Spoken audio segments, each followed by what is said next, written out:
Session Zero, as we all know, as you all know, is it is probably the most important tool that a dungeon master can implement and utilize as a DM. It is also, in my humble opinion, mandatory for any Dungeons and Dragons session.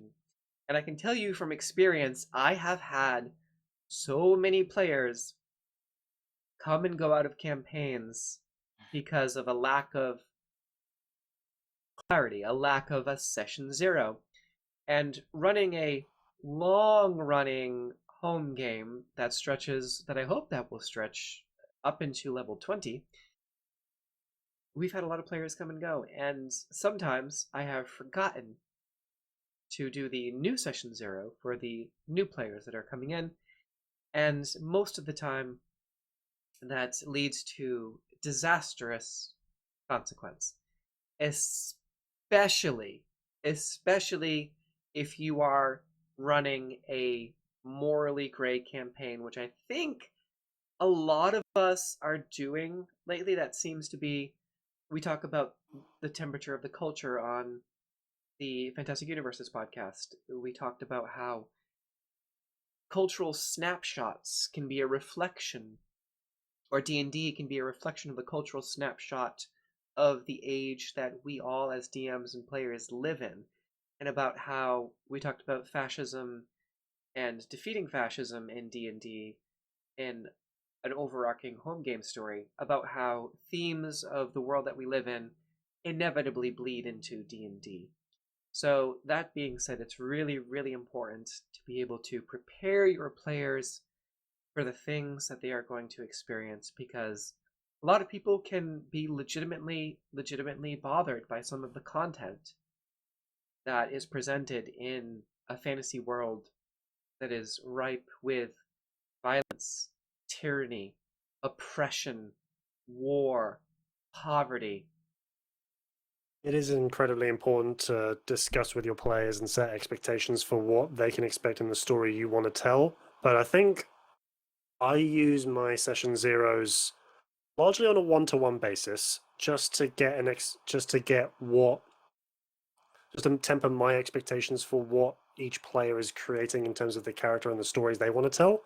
I find the session zero much more beneficial to myself in contrast to the players that I'm bringing. I find that I genuinely need the context that the players will be bringing to just understand their characters better and to understand what sort of stories they want to tell with their characters. I want to do right by their stories and by the character stories and the characters they want to tell, rather than sort of deter them from the potentially but still come somewhat unlikely downsides to what may occur in the world and the story that I'm going to tell. Well, that's the much less depressing part about Session Zero, is being able to begin the collaborative storytelling process with your players, getting their feedback, and again, I think, as was mentioned before, asking the players, what do you want from your character? Yes. What do you want from your character arc? What do you want from this game? Where would you like your character to go as far as their journey, their personal growth, etc.? So I think it's a perfect combination of those two things. So thank you for adding to that. Yeah, I definitely think that ties back into, what Folkard was saying before in our previous topic of, really learning how to shape your world and your campaign around what people want. But session zeros I've found, and I think, that it's a huge topic being discussed right now about, learning to understand triggering topics and the consent and everything that you mentioned, Essie, kind of before. So Mm-hmm. for us, I mean, I usually, when I'm starting a new campaign, I have a server either dedicated specifically to that campaign or like a section of, a general server. And the players and I get to start that collaborative world building kind of earlier on, even before session zero. And so our session zeros really are more for like the technical aspect. So getting them into, if we're going to be streaming, making sure that everything is working kind of on their end, on my end, and that sort of thing. Or, we use Foundry and Forge for our TTRPG. So making sure everyone's set up in that. Really going over like house rules, anything that might, like, I generally tend to do a little bit differently than the book, or just, how to address discrepancies as they come up on the fly. So like, if we're in the middle of a game and you want to talk about something, like, let's just sidebar it like over here for a second. We can Mhm.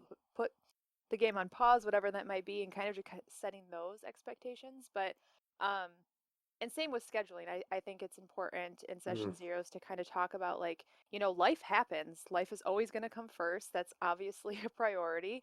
But we also want to make sure that we're respecting everybody else in the group and the time. And if you know that you're not going to be there, let's let people know early, and let's try to set up, like, is it okay if the party continues without you? That we just kind of say you were hanging back doing downtime work or something, or do you want us to, like, do we agree as a group that we would prefer to be together? Those sort of things to kind of set up ahead of time, um, as well as, talking about, the triggering topics and what we should avoid, or avoid going into super big detail about, because I think it's really hard to avoid a lot of those topics based on, like, the way things are written or something like that. Obviously, there are definitely some that we can avoid altogether, but just like a lot of people are like, well, let's just not talk about it. Like, let's just do the fade to black sort of stuff, or Right. whatever else that might be.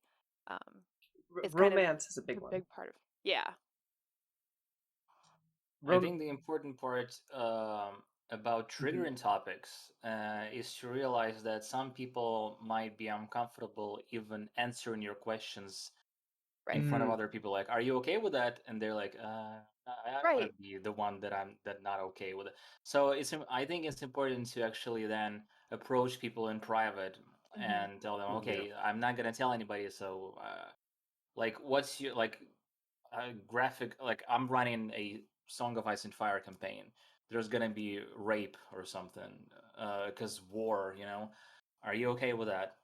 And maybe they will be okay, maybe not, but around the table, I mean, it's not enough to just ask and then, yeah, they're fine with it. I mean, if they're not fine with it in the first place, then they're probably not fine even talking about this on Hmm. session zero. You should consider that. Right. Yeah, I definitely agree. I have found through a couple of different communities a resource that's out there. It's a Google form essentially, so it can be anonymous. You yes. can send out to your players ahead of time, Yes. and it's Mhm. based off of Monty Cook's, Consent in Gaming. I think Lauren Bryant Monk is actually the one who put it together, the digital RPG consent checklist. And so, easy enough to make a copy of that and share it around.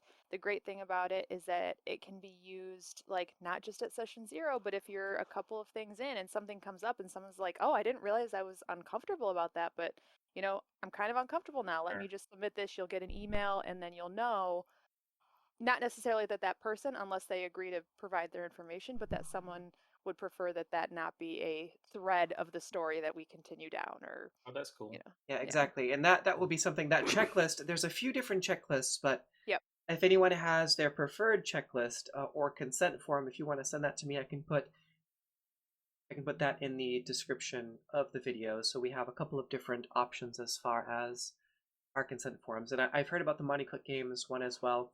And to always have an open table policy or an open checklist policy, that Yeah. is important as well. It allows your players to update that, not necessarily in real time, but after every session. Mhm.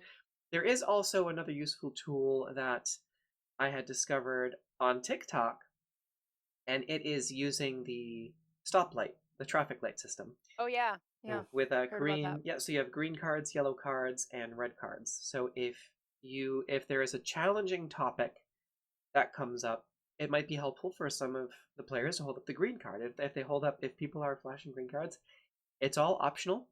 You Mhm. don't.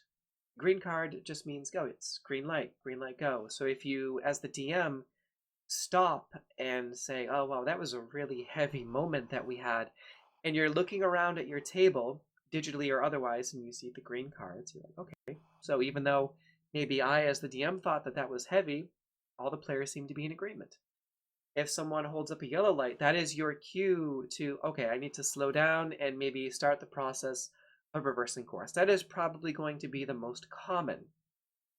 If there is a subject that is jarring or that is bothering some people, the yellow light, I think, probably 9 times out of 10 you'll get the yellow light, and that will signal you as the DM to ease off the gas a little bit, up on the brakes, and begin the process of segueing away from that topic in a way that makes sense narratively and into something different, and then hopefully that will be converted to the green light. I think most of us are experienced and decent enough to be able to utilize that system and to be able to understand and improvise on the fly the yellow light and segueing into other topics in the narrative. The red light, of course, is a hard stop, in which case, whether you're on a live stream or otherwise, you could always cut to a break.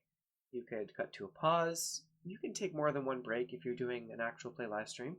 You can take 3 or 4.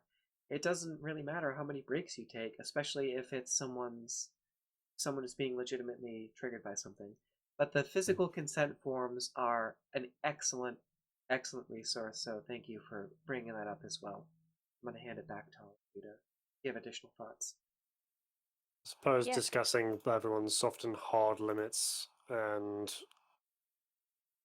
that's true to a lot of things. Just to be able to be clear with that from as early on as possible is essential, and I think as long as you're respectful and you know the people you're playing with, which I'm very fortunate that a lot of those veils really haven't been crossed to my knowledge, that I also have a lot of air of trust with the people that I play with, that they have and will address things that are otherwise not okay or not to their comfort level. They have been fortunate enough to been able to trust me to address it, and it never comes up again.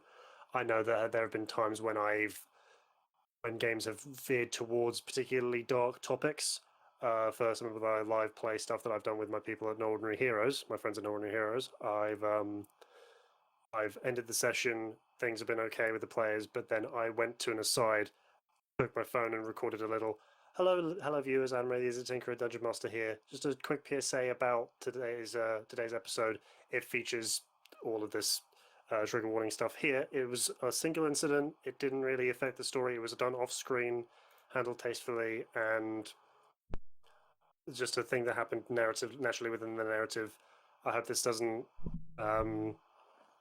affect anyone too much, and I apologize if it does, but anyway, here's the rest of the story. So being able to address that, even if to as many people as possible, and just being respectful as clearly as you can is essential. That's a great idea. As all of you may have seen, recently we did a content warning when promoting the most recent episode of the actual play livestream, because the party was traveling into, for those of you who are familiar with Tomb of Annihilation, the Fane of the Night Serpent, and there was potential for some pretty heavy topics, so getting ahead of it and giving people that warning in advance was very helpful, because when the topics were broached, it just so happened that the way that the party had played out the game, they didn't get to see a lot of that. But being prepared for it and not being blindsided is important, because, as we all know as DMs, that could have gone the complete opposite direction, and they could have experienced all of those things in pretty horrific or graphic detail based on the structure of the Fane of the Night Serpent and Yuan-Ti as presented in both the module and sort of in Faerunian lore. I run Yuan-Ti a lot different in my homebrew world, but as far as the established lore of the Forgotten Realms, they're a little bit more brutalistic in a way, so that warning was important. And also, it's hard to talk about D&D without mentioning Critical Role, and Critical Role has such an immense platform that the episode that brought safety tools and the Monty Cook Games, I believe they used the Monty Cook Games consent sheet, what brought that discussion forward when it comes to Critical Role was the episode, spoilers, briefly, for Critical Role Campaign 2 here. I don't watch it. Me neither. Ain't Well, nobody on got and time off. for that. On and off, like, yeah, I want that's we became Right. the subject. Well, what prompted the safety tools discussion was child harm. Was having a small child caught in the crossfire of a fire elemental, and that was pretty heavy, not just from someone who is a mother a parent, but also a fan of Critical Role, having that moment, it hit me pretty intensely. So I'm sure it also probably hit some other people pretty hard, and to see child harm in such detail on such a popular show really prompted and brought the discussion of safety tools, I think, into the forefront. So the good thing about having such a popular show is that it takes these useful tools and oftentimes brings them into the forefront of discussion. Yeah, One thing absolutely. I can stand, because a kid I can stand, but when an animal gets hurt, like a dog or a cat, I can Yeah. freaking find the author of that movie or something and just kill him. When I was watching, imagine when I was watching John Wick, Oh yeah. Yeah. and I'm like, I didn't know what am I even watching. And by the way, I was really late for the party. I just watched it like a year ago or something, Mhm. and I'm I like, still haven't seen it.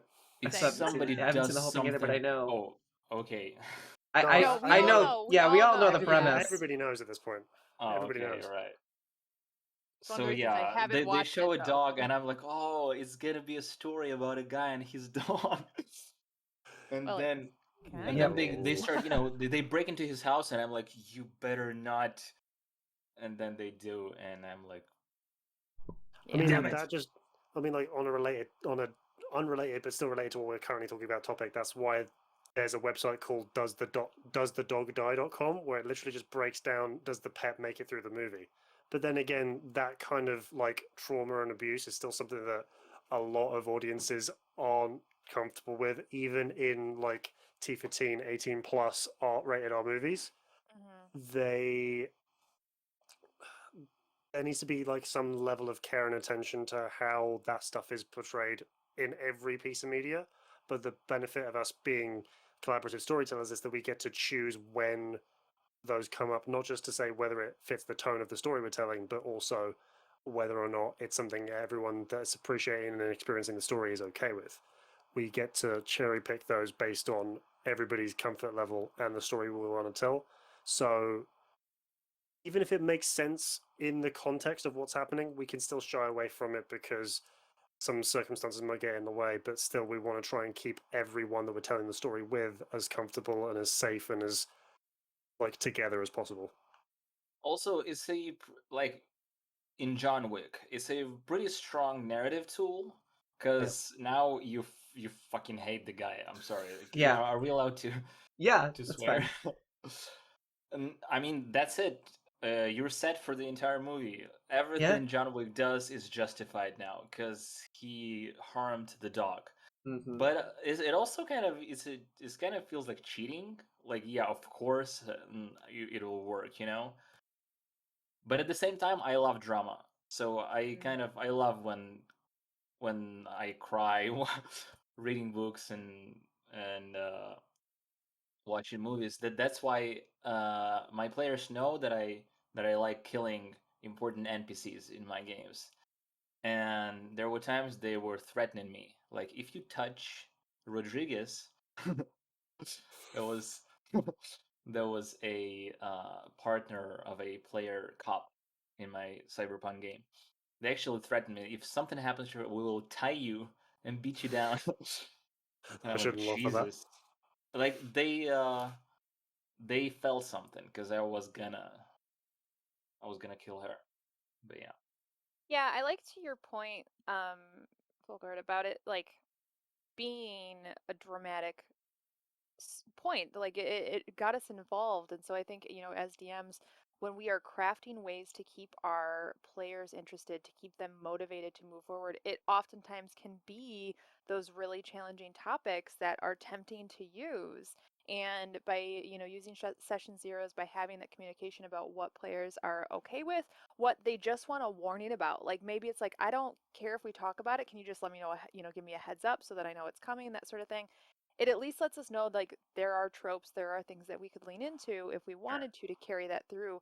But on the reverse side of that, like when you do get that hard stop or that hard topic of like, no, we cannot go here, just see it as like a creative challenge. Like, maybe you were going to use the dramatic, killing of like a beloved NPC. But if that something like that were to bother them, for example, like just I don't know, find a different way to motivate them. And I always try to see that as a challenge to expand Yeah, my own definitely. creative liberties and like, moving forward in that way. So to all the people who, kind of berate the idea of getting people's trigger warnings out there and everything, it's just like, you're just trying to make it approachable for everyone and more people, and then giving yourself the ability to get more creative with it. Like I really do think stuff like that makes us go outside of our own comfort zones and outside of like Sure. relying on those pre-existing standards or storylines or whatnot that we might lean into otherwise,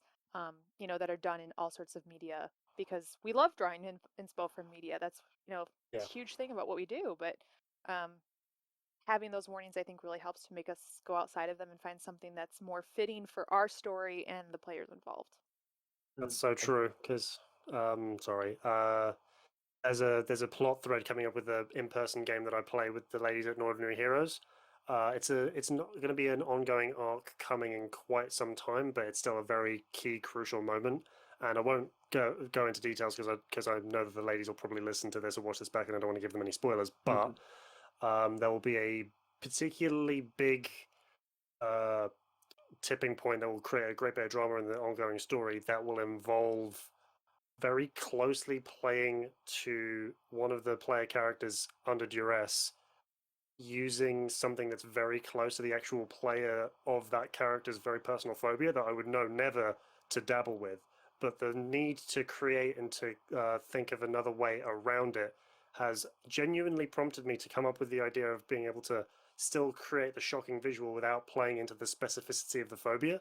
So that kind of level of creativity actually makes us all better storytellers while Right. still keeping the people we're Exactly. playing with so much safer. When we're off the air, I'll tell you guys a little later because it's a really juicy plot thread that I've been seeing on for absolutely years. But that level of care and thought has been very eye-opening and enlightening, and that's the thing I think that a lot of GMs should need to try to absorb and take in. I feel like a PBS moderator on Meet the Press. Folkard, your thoughts? Whoa. um, I was gonna support Liza's thought about the again limiting your tool set sort of improves your might serve as an improvement for your skills, and it goes for a lot of like I don't know creative disciplines. I guess I learned that when so I was taking musical composition classes, and my teacher used to always give me tasks like, okay, write me something with only 2 notes. Mm-hmm. Setting uh boundaries and parameters for yourself. Yeah. yeah, and at first it's really frustrating, but then you realize, okay, I have to come up with with a piece, that's pleasant and that's completely uh like autonomous, like it's good. And you have 3 notes, then 2 notes, and then he actually gave me 1 note, like, okay, make so you only have rhythm and that's it. Mhm. And that actually taught me a lot. Not only music, because it actually makes you kind of value what you have. Uh, Speaking of, maybe if you're getting into like digital art or something, or digital music composing, or D&D, you're about to like you want to buy every single tool out there that's being advertised. Oh, this will make you super crafty. But and then you watch a video when a guy makes this art with like buckwheat and glue or something, uh, and which is amazing, and you're like, ah, crap. So that makes me think. So for instance, recently I got into synthwave and lo-fi. I compose stuff, and I bought myself a little keyboard, and it came with a software called what, it doesn't matter. And I made a challenge not to buy a single synthesizer online. and to use only stock stuff and create like a good production level music. And I started to actually use all the little knobs and try to like to kind of punch everything, to just kick everything to the maximum. And I realized, okay, I would never use it if I had a huge bunch of tool sets that everything does this and that, and you pay money, extra money for that. And same goes for D&D. It can actually improve your narrative skills when something really cliche and obvious is taken away from you. Go ahead and figure it out. Yeah. That was my thought. All right. Well, I don't know. Yeah. I like that. Anybody else have any final thoughts on It's safety very tools? true to what I was taught back when I studied my literature degree. It's that more constraints on any creative work, leads to more creation because you're Mhm. forced to do things that you wouldn't have access to. So yeah, I fully support being justifiably constrained in my creative work just to be able to see where it could take you. I remember this a tiny little story. I had a friend. I mean, my wife had a friend who was Korean, and he used like once in a while he would go and live in a Buddhism temple uh, for like a month, and he would stay silent for an entire month. Oh, wow. And then when he just came back to his, I mean, maybe even a week, but can you imagine like not saying a single word for a week? And when he came back, he said that he felt the value of every single word, so he stopped just throwing words around. And I think that relates to this topic. No, it does. Limiting your, yeah, you start valuing stuff that you have, and you realize that it has every little thing has a lot more potential than you thought it had.